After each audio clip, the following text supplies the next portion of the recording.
弦楽器始めたのが実はベースなんですよ初めて。4弦ベースでアイアンメイデンにめっちゃハマったんですけど、スティーブ・ハリスのこのギャロップフィンガー、そうあれをずっとコピーしてて、もうファーストセカンドのアイアンメイデンとキラーズのアルバムをもう繰り返し弾いてましたね。するとそのうちギターもかっこいいなってなってきて、でまあギターもできること美味しいなと思って、もうデイブとかのギターソロ真似したりとか。でそっからメタルに入っていったんで、大村さんも十何年前ぐらいから楽曲解説みたいな動画あったと思うんですよ。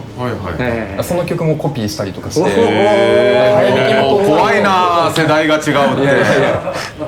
それこそマーティさんも独特のこのプレイスタイルとかも真似して、でもこれはちょっと自分には無理だ、できねえと思って。これはでもやっぱり俺も試しましたけど、わかんないよね。わかんないですね。なんでこれ弾けるのかがわかんない。マーティさんの弾き方。おすすめしない。おすすめしない。しない。最終的に全く意味ないですよ。みんな自分でなんか自分のなんか市川さんが言ってるように、自分が作りたい音楽のために自分でそのテクニックを見つける。彼の最初のアイアンメイデンから今の音楽全く違うじゃん。で村地もそう、最初はなんかちょっと LA メタルっぽいなんだけど、もう超信じられないほどプログレになっちゃって、離れる、自分で自分の道を見つける。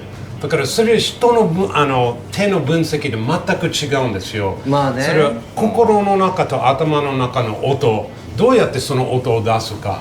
真似するんだったらこの辺の右手の真似をするんじゃなくて、僕の分からないから自分が快適なようにやります、そういうことを真似していただけると。本人はね、みんな同じピッキングしてないんですよね。一音一音違ったりするんですよね。そうですね。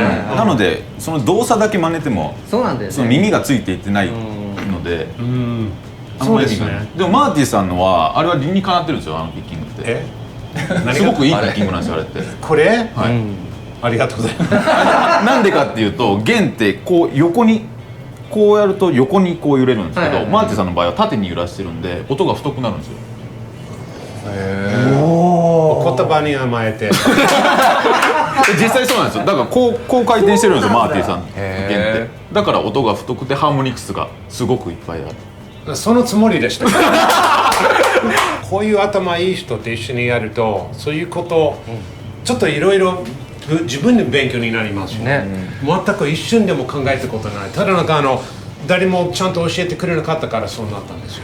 みんなもっと自分の色とか個性を出すことがね、やっぱりミュージシャンに一番大事なんじゃないか。誰かの得意さになるんじゃなくて、で自分で結構自分はダサいって思いがちかもしれないけど、そのダサいって感じてるところが他の人にとってはすごい良さだったり、するからね、そこを恐れず伸ばしてやってほしいなってことは、やっぱすごい最近は思ってますね。ダサいことを抑えるって永遠の追求ですね。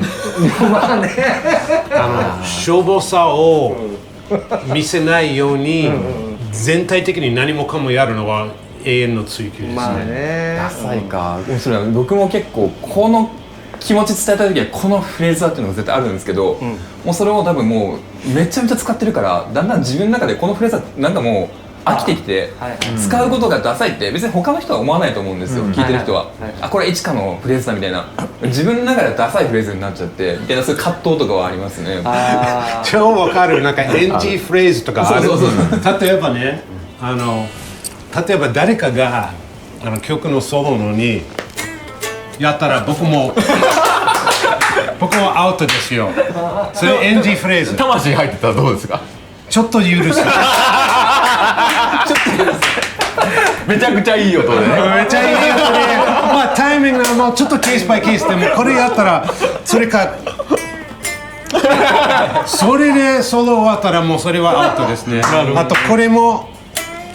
ダメ。それ一応 NG フレーズでも僕も全部やるんですよ、たまに。でもそれ一応 NG フレーズとか、その気持ち超わかる。ありますよね。ありますね。勝手に出ちゃう場合ありますよね。勝手に出ちゃうそういうのが。ああ、そうですよね。これダメだ。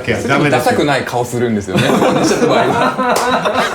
顔でごまかす。